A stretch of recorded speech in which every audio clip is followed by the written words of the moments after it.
উত্তর ত্রিপুরার পদ্মবিল দ্বাদশমান বিদ্যালয়ের খেলার মাঠ সেনা জওয়ানদের ক্যাম্পে যাতায়াতকারী গাড়ি চলাচলে কর্দমাক্ত ও বেহাল হয়ে পড়ায় ক্ষুব্ধ ছাত্রছাত্রীরা বুধবার বিক্ষোভে সামিল হয়। তারা প্রথমে শিক্ষকদের স্কুলে আটকে রেখে পদ্মবিল নতুন বাজার 10 কোটি সড়ক অবরোধ করে।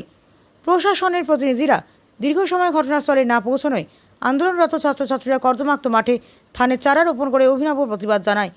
পরে আন্দোলনে যোগ দেয় অখিল ভারতীয় বিদ্যার্থী পরিষদ এবিভিপির ধর্মনগর ও পানিসাগর শাখার সদস্যরা।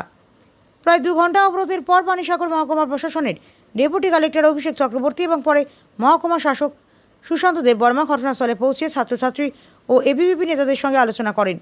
মাঠ সংস্কার ও স্থায়ী সমাধানের আশ্বাস দিলে আন্দোলনকারীরা অবরোধ প্রত্যাহার করে।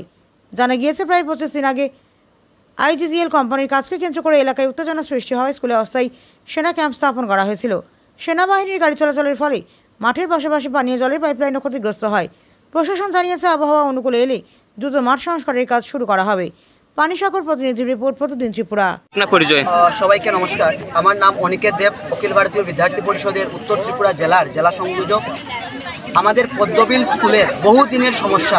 আমাদের পদ্মবিল স্কুলের মধ্যে বহুদিন যাবৎ রাস্তার অসুবিধা থাকার কারণে ছাত্রছাত্রীরা স্কুলে আসতে পারে না।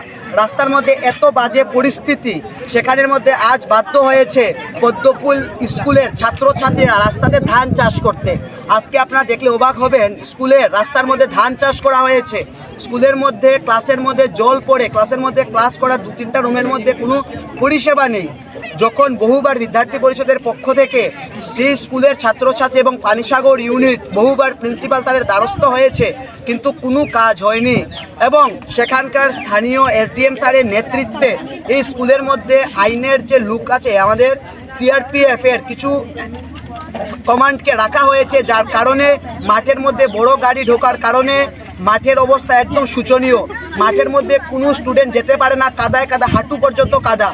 আজ বাধ্য হয়েছে পদ্মবিল স্কুলের ছাত্রছাত্রীরা রাস্তায় নামতে এবং প্রতিবাদ করতে। এবং সেই প্রতিবাদে শুধু ছাত্রছাত্রীরাই নয়, এই এলাকার যারা সুধী নাগরিকবৃন্দ এবং গ্রামবাসী সদরে হাত বাড়িয়ে দিয়েছেন সহযোগিতার। সকলের সহযোগিতা এবং ছাত্রছাত্রীদের প্রয়াসে আজকের এই আন্দোলন চলছে। আমাদের একটাই দাবি, যাতে আমরা যারা ছাত্রছাত্রীরা পদ্মবিল স্কুলে পঠন পাঠন করে তারা স্কুলে যাতায়াত করতে পারে, সুন্দরভাবে রাস্তা নির্মাণ হয় এবং স্কুলের মধ্যে যে ইনফ্রাস্ট্রাকচার দুর্বলতা রয়েছে, স্কুলের মধ্যে জল পড়ে, সেই কাজটা অতি দ্রুত কিভাবে ঠিক করা যায় সেই বিষয়ে আমি অনুরোধ করব আমাদের যিনি প্রিন্সিপাল, উনি নজর দেবেন এবং কাজটা করবেন। কত সময় থাকবে আপনাদের আন্দোলন? যতক্ষণ না পর্যন্ত এসডিএম স্যারের কাছ থেকে কোনো সদুত্তর আসছে না, তৎসঙ্গে 19 পটে আসে কোনো লিখিত আমাদেরকে কিছু দিচ্ছেন না, ততক্ষণ পর্যন্ত আমাদের এই আন্দোলন চলবে। এই আন্দোলন যদি বৃষ্টি হয়, বৃষ্টিতে ভেজে আন্দোলন চলবে। আমাদের একটাই কথা, যারা আমাদের পদ্মবিল স্কুলের ছাত্রছাত্রীরা আছে তারা যাতে সুন্দর পরিবেশ পায়, সুন্দর রাস্তা পায়, সুন্দর ক্লাসরুম পায়, এটাই আমাদের দাবি।